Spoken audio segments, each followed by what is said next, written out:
Radhe Radhe everyone, pride সাহিত্য YouTube চ্যানেলে তোমাদের স্বাগত জানাই। কাজিন নাকি ক্রাশ পার্ট 4, লেখিকা মাহেরো, কণ্ঠে এসএম। কিছু ভুল ত্রুটি হলে ক্ষমা করে দিও। তো চলো বেশি কথা না বলে গল্প শুরু করি। এটা তো আমার ডায়লগ ছিল, চুরি করা কিন্তু অবৈধ কাজ। ঈশানী মুখ ঘুরিয়ে বলে, তো কি হয়েছে, অবৈধ হলে অবৈধ। মাহেরু চাপা হাসি আটকাতে গিয়ে কাশি দিয়ে দেয়। তুমি রাগ করেছো নাকি? ঈশানী বলেন, না, আমি রাগ করব কেন? তাহলে কথা বলছো না কেন? আমি খুব শান্ত, শান্ত মানুষ কম কথা বলে। তুমি শান্ত? আর কাল রাতে কি বলেছিলে ওটা আবার ভাবো তো। ভাবছি, আর ভাবতে ভাবতে সিদ্ধান্ত নিয়েছি আজ পুরো দিন তোমাকে ইগনোর করব। পুরো দিন? না মানে লাঞ্চ ব্রেকও নাই নাকি? ঈশানী মনে মনে বলে, কত বড় বাজি মেয়ে, এখনও মজা করছে। তারপর বলে, হ্যাঁ, তুমি যখন জবাব দেবে তখন কথা বলবো, আর আমি ততদিন অপেক্ষা করব। মাহিরু চুপ করে দাঁড়িয়ে থাকে, আর কিছু না বলে নিচে চলে যায় ঈশানী। কত বড় বেয়াদব মেয়ে দেখেছো, কোনো উত্তর না দিয়ে আবার চলে গেছে। তারপর রুমের চারদিকে তাকিয়ে দেখে কেউ নেই। তারপর আবার নিজেই বলে, ওহ, রুমে তো কেউ নেই, কে দেখবে। এই বলে সে নিজেও ফ্রেশ হতে চলে যায়। ফ্রেশ হয়ে নিচে নামে, চারিদিকে দেখে মাহেরু কোথায়, গিয়ে নাস্তা করতে বসে। মাহেরু আসে, এসে মাহেরু ইচ্ছে করে ঠিক ঈশানীর পাশেই বসে। ঈশানী চেয়ারটা 1 ইঞ্চি সরিয়ে নেয়।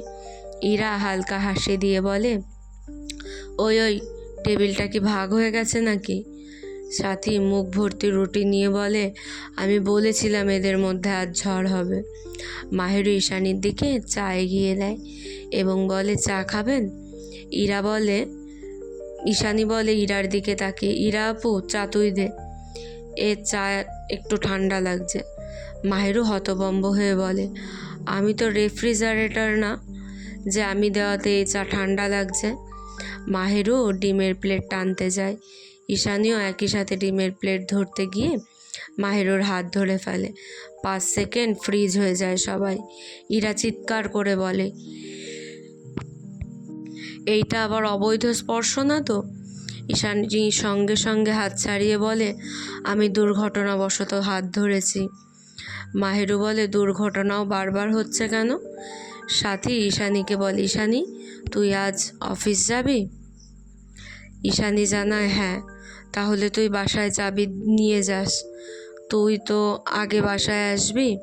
আম্মু আর মামুনি আন্টির বাসায় গেছে, তারা কাল আসবে, আর আমরাও বিকেলে ঘুরতে যাব। এক্সট্রা চাবি কোথায়? ইরা বলে, আম্মু নিয়ে গেছে। তারপর ঈশানী আমতা আমতা করে আর জিজ্ঞেস করে, আমরা মানে আমরা কে কে? আর কোথায় যাবে তোমরা ঘুরতে? আমরা যেখানেই যাই, তোকে কেন বলবো? তুই অফিসে যা, ভাগ। সাথী বলে, মাহেরু, ঈশানী তো আজ অফিসে যাবে, তোমার তো মন খারাপ লাগছে না? ঈশানী চা খাচ্ছিল, এ কথা শুনে চা খাওয়া বন্ধ করে বলে, আমি অফিস যাচ্ছি, এয়ারপোর্টও না, বিদেশেও না, অফিস মানে অফিসই, আবার ফিরবো। আর আমি অফিস যাই বা যেখানেই যাই, ওর কেন মন খারাপ হবে? আমি ওর কে? এ কথাটা ঈশানী মাহেরুকে খোঁচা মেরে বলে, আর মাহেরুও সে বুঝতে পারে।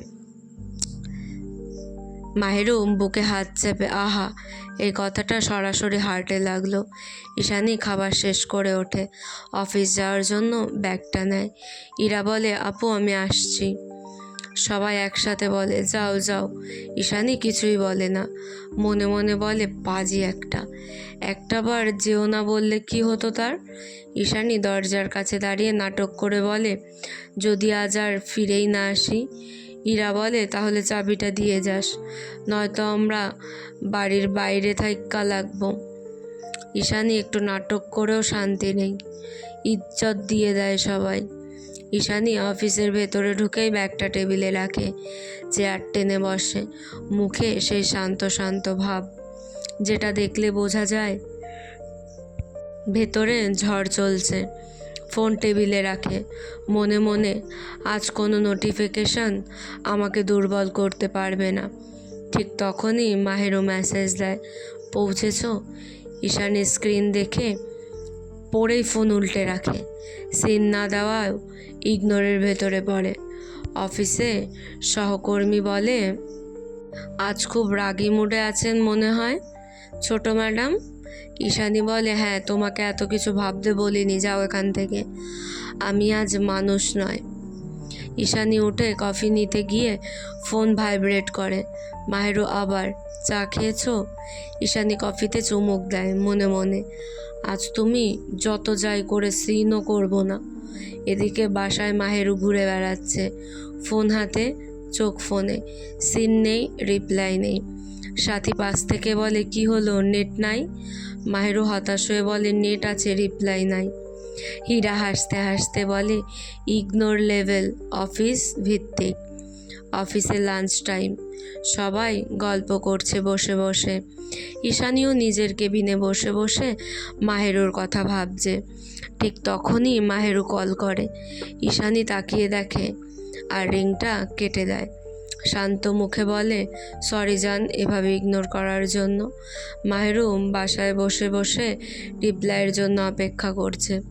ফোনে টাইপ করে, আমি সিরিয়াস ছিলাম, ডিলিট করে। আবার টাইপ করে, আমিও আপনাকে, ডিলিট। শেষে শুধু লেখে, কখন আসবেন? ঈশানী সিন করে না, মনে মনে বলে, আজ দিবই না রিপ্লাই। অফিসে বিকেল গড়িয়ে সন্ধ্যা। ঈশানী ফাইল গোছাচ্ছে, মুখে সিরিয়াস ভাব, ভেতরে অদ্ভুত উত্তেজনা। ঠিক তখনই রিসেপশন থেকে কল, ম্যাডাম, নিচে একজন আপনাকে খুঁজছে। ঈশানী ভ্রু কুঁচকে জিজ্ঞেস করে, নাম? রিসেপশনিস্ট একটু হেসে বলে, বলছে অবৈধ স্পর্শের মালিক। ঈশানীর কলম হাত থেকে পড়ে যায়। মনে মনে এই বেয়াদবটা আবার কি নাটক করবে। নিচে নামতেই দেখে মাহেরু দাঁড়িয়ে, হাতে কফি। ঈশানী মনে মনে বলে, হাতে কফি, তার মানে নিশ্চয়ই কোনো কিছু করবে, নতুন নাটক। মাহেরু মুখ এমন ভাব, মনে হচ্ছে এখনই ঈশানীকে গিলে খাবে। ঈশানী পাশ কাটিয়ে হেঁটে যায়, একদম না দেখার ভান। মাহেরু দৌড়ে পাশে আসে, এসে বলে, এই কফি। ঈশানী থামে না, শুধু বলে, কি নতুন নাটক করতে এসছো? এটা অফিস, আর অফিস প্রাঙ্গণে ঝগড়া করা নিষেধ। মাহেরু হতাশ, ও মা, কি বলে, ছি ছি, নাটক কেন করব? আমি তো কফি দিতে এসেছি। ঈশানী দাঁড়িয়ে পড়ে আর ধীরে ঘুরে তাকায়, কিন্তু মাহেরুর দিকে না। নিচে তাকিয়ে বলে, কফি লাগবে না তোমার, কফি তুমি। ঠিক তখনই অফিসের এক কলিগ ফিসফিস করে বলে, ম্যাডাম, উনি কি আপনার গার্লফ্রেন্ড? ঈশানী চুপ হয়ে যায়। তার একবার মনে হয় মাহেরুও তাকে ভালোবাসে, কিন্তু ভালোবাসলে কোনো উত্তর দিচ্ছে না কেন। সে এসব ভাবে আর রেগে যায়। তারপর ঠান্ডা গলায় বলে, না, উনি আমার কাজিন, আর মনে করেন উনি আমার ভুল সিদ্ধান্ত। ঈশানী এটা রেগে বললেও মাহেরের বুকের ভেতর ক্রাক করে ওঠে আর চুপ হয়ে যায়। মাহেরও মিনমিন করে বলে, একটা রিপ্লাই দিলেই তো হতো। ঈশানী ব্যাগ কাঁধে তোলে আর হাঁটতে হাঁটতে বলে, মেসেজ সিন না দেওয়াও আমার সেলফ রেসপেক্টের মাঝে পড়ে। মাহেরও, মেসেজ সিন দিলে, একটা রিপ্লাই দিলে হয়তো আমি এখানে আসতাম না, আর আপনিও কলিগের সামনে ছোট হতেন না কাজিনের জন্য। যাই হোক, নিচে আপুরা গাড়িতে ওয়েট করছে, চলুন। এটা বলে মাহেরু সোজা চলে যায়। ঈশানী বুঝতে পারে কলিগের সামনে মাহেরু এভাবে পরিচয় করানো তো সে রাগ করেছে, কষ্ট পেয়েছে। মাহেরু, দাঁড়াও, এই পিচ্ছি, ওই 4 ফুট, লেদার ফায়ার, কত নামে ডাকে, কিন্তু মাহেরু তো রেগে চলে যাচ্ছে।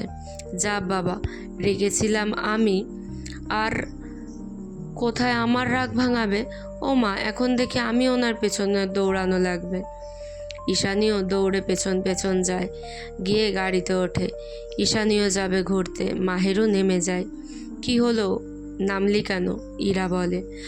আপু, আমি যাব না, তোমরা যাও। ইরা বলে, কেন যাবি না? সাথী, নিশ্চয়ই অফিসের ভেতরে ছোটোখাটো বিশ্বযুদ্ধ হয়েছে। ইরা খোলামেলা পরিবেশে এভাবে বিশ্বযুদ্ধ করলে পরে বদ্ধ রুমে কিভাবে করবে? ইরা আর সাথী হাসে। সাথী হেসে হেসে বলে, তখন অনেক কিছু ভাঙবে। ঈশানী, আপু তোমরা কি বলতেছো এসব? ইরা আর সাথী হেসে গড়াগড়ি খাচ্ছে। এই 4 ফুটের বাদর গাড়িতে আসো। মাহেরও দাঁড়িয়ে আছে, কঠিন লেভেলের ঘাড়তারা। এটা বলে গাড়ি থেকে নেমে মাহেরুর সামনে যায়। কি সমস্যা? আসো না কেন? আমি তো বলছি আমি যাব না, আপনি যান। তুমি যাবে না মানে গাড়িতে ওঠো বলছি কিন্তু। তোমাকে যেতে হবে, আর আমার সাথেই যেতে হবে। আমি ছাড়া কোথাও যাওয়া হবে না।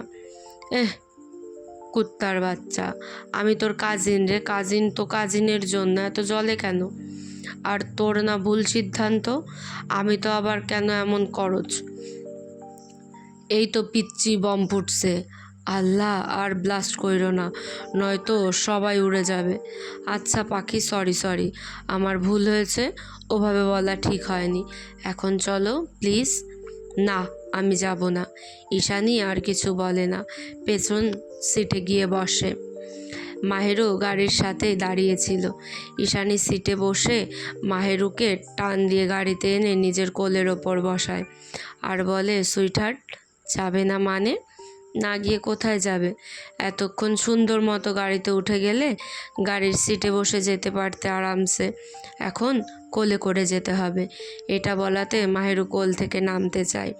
ঈশানী বলে, জান, বেশি নাচানাচি কইরো না, বাড়ি খাবে। তোমাকে আমি নামাচ্ছি না, চুপচাপ বসে থাকো। সাথী আর ইরা একসাথে বলে ওঠে, আহ, কি রোমান্টিক দৃশ্য, চোখ বন্ধ করেও রাখা যাচ্ছে না। নামান না। ঈশানী বলে, একদম চুপ। কেমন লাগছে তোমাদের গল্পগুলো?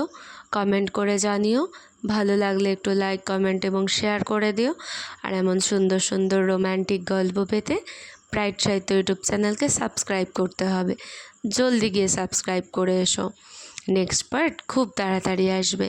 ততক্ষণের জন্য সবাই খুব ভালো থেকো, সুস্থ থেকো। রাধে রাধে।